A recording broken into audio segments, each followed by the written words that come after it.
मैं तमाम मुस्लिम बिरादर से एक अपील करता हूँ कि हम तमाम ने जिस तरह से अभी तक लॉकडाउन का पालन किया है, अब थोड़े ही दिन बचे हैं।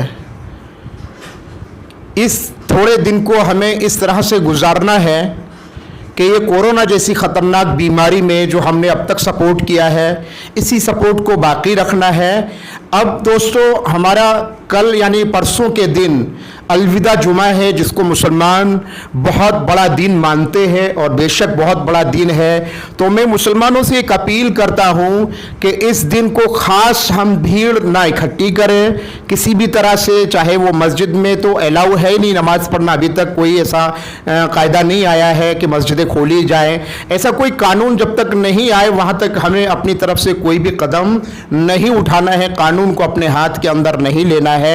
दूसरी बात है कि मैं कानून की बात एक तरफ रखता हूं, बात करता हूं कि खुद हमें ये कोरोना जैसी खतरनाक बीमारी से बचने के लिए ये अनुशासन का पालन करना पड़ेगा कि जो हमारे लिए गाइडलाइंस दी हैं कि मस्जिदें हमसे ज़बरदस्ती नहीं बंद कराई गई, बल्कि खुद हमारे प्यारे आका मोहम्मद साहब ने इरशाद फरमाया, जब कोई ऐसी बीमारी लग जाए कि तुमको छूने से लगती हो, तुम्हारे पास आने से लगती हो, खांसने से लगती हो, यानी फैल जाने वाली बीमारी, तो वो बीमारी हमारे बीच मौजूद है। तो ऐसी बीमारी से बचने के लिए खुद मोहम्मद साहब ने गाइडलाइंस दी थी हमें कि दूरी बनाए रखें, कि ऐसा मौका हमको बताया। तो आज कानून भी वही चीज कह रहा है हमसे, तो हमें कानून का सपोर्ट करना है, पुलिस प्रशासन का सपोर्ट करना है। और आज मैं फतेहगंज पुलिस स्टेशन के अंदर से ये आपको बात बताना चाहता हूं कि हमारे एक विस्तार के अंदर, नवायाड़ विस्तार के अंदर अल्हम्दुलिल्लाह अभी तक कोई भी केस पॉजिटिव नहीं आया। उसकी बड़ी वजह है कि हमने एक सपोर्ट किया है। मैं तो यही कहूँगा कि हमने सपोर्ट किया है। तो थोड़े दिन जो बचे हैं ईद की भीड़ के लिए, ईद की नमाज के लिए हमें भीड़ इकट्ठी नहीं करनी है। मस्जिद के अंदर जो नमाजें नहीं पढ़ी गई थी अब तक, दोस्तों मैं आप तमाम को बता देना चाहता हूं कि नमाज फर्ज जो थी, वो 5 वक्त की नमाजें फर्ज थी, वो हमने मस्जिद के अंदर नहीं पढ़ी। मस्जिद के अंदर लॉक लगा देना पड़े तो लॉक लगाए। हमने जुमा की नमाज जो अहम नमाज हुआ करती थी वो नहीं पढ़ी, तो उसके लिए भी हमने पुलिस प्रशासन का सपोर्ट किया। तो हम ईद की नमाज के लिए भी पुलिस प्रशासन का और कानून का सपोर्ट करें और डॉक्टर्स का सपोर्ट करें कि हम भीड़ को जमा ना करें। एक खास मैसेज के लिए मैं यहां पर जो बैठा हूं आज, वो ये है कि ईद के दिन एक दूसरे से मिलने का एक सिलसिला होता है और उसको हम बहुत बेहतर मानते हैं। बेशक ये बहुत बेहतर चीज है कि अपनों से मिलने का एक दिन मिलता है, एक छुट्टी का दिन होता था तो मिलते थे। तो ऐसे कोरोना जैसे खतरनाक वायरस के चलते हुए हमें कि आइंदा के लिए ऐसा रखना है कि ईद के दिन हम जो चहलकदमी और बाजार के अंदर घूमना फिरना, एक दूसरे से मिलना जुलना, गले मिलना, इससे हम थोड़ा सा परहेज करें। हाथ मिलाने से परहेज करें, सलाम करें। सलाम के अंदर अल्लाह ने खैर रखी है कि खुद सलाम के अंदर बताया कि अस्सलाम वालेकुम, ये जब करते हैं तो एक दूसरे को दुआ है। इसी से हमें काम चलाना है और आगे हमें पुलिस प्रशासन का सपोर्ट करते हुए ईद का दिन खासकर और अलविदा जुमे के दिन खासकर। और मैं माँ बहनों के लिए एक मैसेज देना चाहता हूं। मैं नौजवानों से कहना चाहता हूं कि नौजवानों की एक जिम्मेदारी बनती है कि अपनी माँ बहनों को बिल्कुल नहीं, हरगिज बाजार ना भेजे ऐसे माहौल के अंदर। कि ऐसे माहौल के अंदर एक तो अभी दुकानें खुली हैं, एक माहौल गर्म है, अभी बीमारी नहीं गई है, एक बाजार को खोला गया था इसलिए कि लोग परेशान थे, तो हमने ये समझ लिया कि ये बाजार हमारे लिए खोला गया। नहीं, ऐसा नहीं है। बाजार तो जरूरत की चीजों के लिए खोला गया है।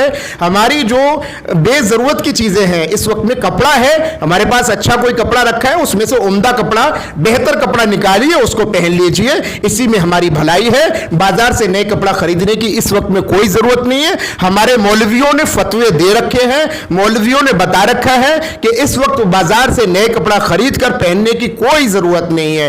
तो इस पर तवज्जो रखें और इस पर जो है हमें चाहिए कि एकजुट होकर कोरोना जैसी खतरनाक बीमारी की जो मुहिम चल रही है कि एक दूसरे से दूरी बनाए रखने का, तो इस दूरी बनाए रखने को बाकी रखना है और पुलिस प्रशासन का सपोर्ट करना है।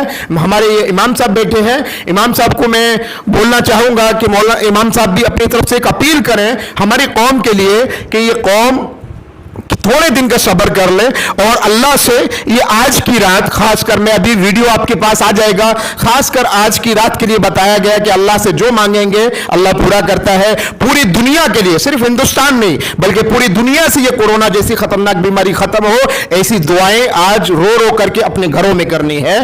तो मौलाना साहब आप भी जरा अपील कीजिए मुसलमानों से। जिस तरह हमारे हाफिज़ साहब ने और इसी तरह हमारे पीआई साहब गोयल भाई ने जितनी मेहनतें की है, पुलिस प्रशासन ने और इसी तरह डॉक्टर हजरात ने जितनी भी मेहनतें की है, हम उनका तहे दिल से शुक्र अदा करते हैं। और दूसरी बात यह है कि आज की रात और आइंदा एक दिन के बाद जो जुमा आता है और इसी तरह ईद की नमाज है, हम इसके अंदर भीड़ बिल्कुल ना करें, क्योंकि ये जो बीमारी है ये भीड़ से फैलती है। हमें जिस तरह इतने दिन हमने अमल किया है, इसी तरह आइंदा भी जब तक ये बीमारी ख़त्म ना हो तब तक हम इसके ऊपर ज़ोरदार अमल करेंगे और इसके ऊपर पाबंदी करेंगे। और हम सबसे ज़्यादा हमारे नौजवान जितने भी भाई हैं उनसे हम दरख्वास्त करते हैं कि हमारे डॉक्टर हजरात हैं और हमारी पुलिस प्रशासन है, इनका हम पुरजोर अल्फाज से इनका साथ दें और इनकी सपोर्ट करें कि जिस तरह ये अपने दिन को और अपनी रात को अपने बच्चों को छोड़कर हमारे लिए ये मेहनतें कर रहे हैं, हम इनका शुक्र अदा करें।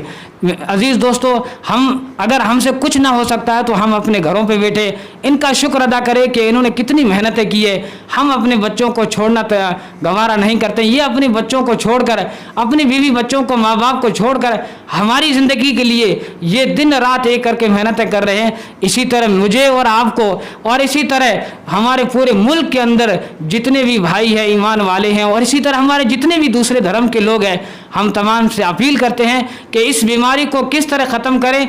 जो हमारी सरकार और जो हमारे देश के बड़े बड़े हजरात इसके बारे में जो मुहिमें चलाते हैं, स्कीमें चलाते हैं, जिस चीज़ का हुक्म देते हैं हम उसका पालन करें। और हम तहे दिल से हम पूरी पुलिस वालों का और डॉक्टर हजरात का शुक्र अदा करते हैं। दोस्तों, हम तमाम को एक बात बताई जाती है रमजान मुबारक के अंदर खर्च करने के ऊपर कि हम जितना खर्च करेंगे उसका ऊपर वाला बढ़ा करके हमको देता है, रोजगार में तरक्की देता है। तो ये जो हमारे पास जो खर्चा करने का जो बचा हुआ पैसा है, जिसके अंदर ईद पर हजारों की तादाद में हम बच्चों के कपड़ों में खर्च करते थे, उस खर्चे को अगर हम गरीबों के खर्चे में लगा देंगे तो ऊपर वाला शायद इसी खुशी की वजह से कोरोना जैसी खतरनाक बीमारी को खत्म कर देगा, क्योंकि ये बीमारी ऊपर वाले की तरफ से है तो वही खत्म करेगा। तो हम ये पैसे को जो हमने बचा के रखा है रमजान मुबारक में, जो खर्चा नहीं हुआ है, उस पैसे को अपने आसपास पड़ोस के, चाहे वो हिंदू मुस्लिम सिख ईसाई कोई भी साथी है, किसी का भी बच्चा है या कोई भी भूखा है, इस वक्त में कपड़ा पहनने से ज्यादा मदद करने की इस वक्त में जरूरत है। तो मैं अपील वापस करता हूं कि न जुमे की नमाज के लिए मस्जिद में आए, न ईद की नमाज के लिए ईदगाह या मस्जिद की तरफ रुख न करें, अपने अपने घरों के अंदर 2-3 आदमी मिलकर के नमाज पढ़ें।